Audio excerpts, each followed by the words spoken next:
घर की नई नवेली इकलौती बहू एक प्राइवेट बैंक में बड़े ओहदे पर थी। उसकी सास तकरीबन 1 साल पहले ही गुजर चुकी थी।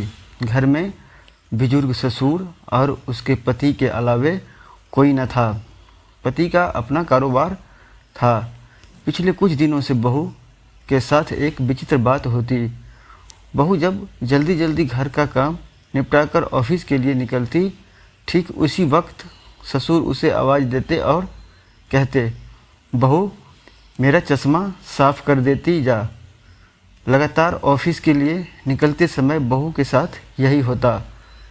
काम के दबाव और देर होने के कारण कभी कभी बहू मन ही मन झल्ला जाती, लेकिन फिर भी अपने ससुर को कुछ बोल नहीं पाती।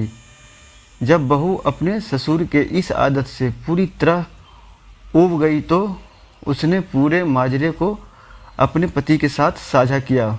पति को भी अपने पिता के इस व्यवहार पर बड़ा ताज्जुब हुआ, लेकिन उसने अपने पिता से कुछ नहीं कहा। पति ने अपनी पत्नी को सलाह दी कि तुम सुबह उठते के साथ ही पिताजी का चश्मा साफ करके उनके कमरे में रख दिया करो, फिर ये झमेला समाप्त हो जाएगा। अगले दिन बहू ने ऐसा ही किया और अपने ससुर के चश्मे को सुबह ही अच्छी तरह साफ करके उनके कमरे में रख आई। लेकिन फिर भी उसी दिन वही घटना पुनः हुई और ऑफिस के लिए निकलने से ठीक पहले ससुर ने अपनी बहू को बुलाकर उसे चश्मा साफ करने के लिए कहा। बहू गुस्से में लाल हो गई, लेकिन उसके पास कोई चारा नहीं था। बहू के लाख उपायों के बावजूद ससुर ने उसे सुबह ऑफिस जाते समय आवाज़ देना नहीं छोड़ा। धीरे धीरे समय बीतता गया और ऐसे ही कुछ वर्ष निकल गए। अब बहू पहले से कुछ बदल चुकी थी। धीरे धीरे उसने अपने ससुर की बातों को नज़रअंदाज करना शुरू कर दिया और फिर ऐसा भी वक्त चला आया जब बहू अपने ससुर को बिल्कुल अनसुना करने लगी। ससुर के कुछ बोलने पर वह कोई प्रतिक्रिया नहीं देती और बिल्कुल खामोशी से अपने काम में मस्त रहती। गुजरते वक्त के साथ ही एक दिन बेचारे बुजुर्ग ससुर भी गुजर गए। समय का पहिया कहाँ रुकने वाला था, वो घूमता रहा। छुट्टी का एक दिन था। अचानक बहू के मन में घर की साफ सफाई का ख्याल आया। वो अपने घर की सफाई में जुट गई। तभी सफाई के दौरान मृत ससुर की डायरी उसके हाथ लग गई। बहू ने जब अपने ससुर की डायरी को पलटना शुरू किया तो उसके एक पन्ने पर लिखा था, दिनांक 26/10/2019। आज के इस भाग दौड़ और बेहद तनाव व संघर्ष भरी जिंदगी में घर से निकलते समय बच्चे अक्सर बड़ों का आशीर्वाद लेना भूल जाते हैं, जबकि बुजुर्गों का यही आशीर्वाद मुश्किल समय में उनके लिए ढाल का काम करता है।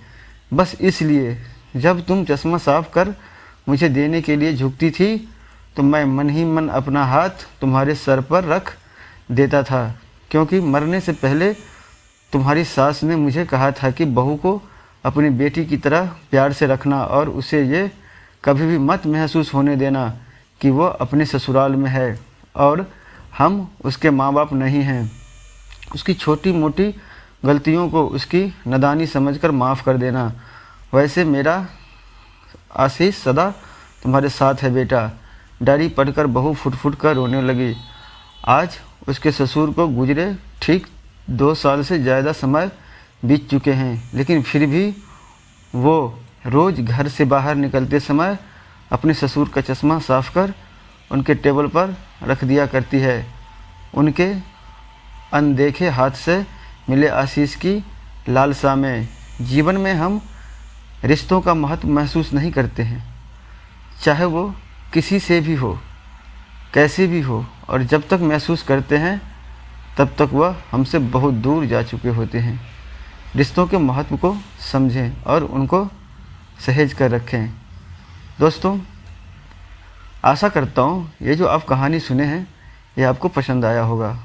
ऐसी ही कहानी, मोटिवेशनल कहानी सुनने के लिए हमारे चैनल को ज़रूर सब्सक्राइब कर लीजिए। मिलते हैं किसी नई कहानी में आपके साथ। तब तक के लिए जय हिंद।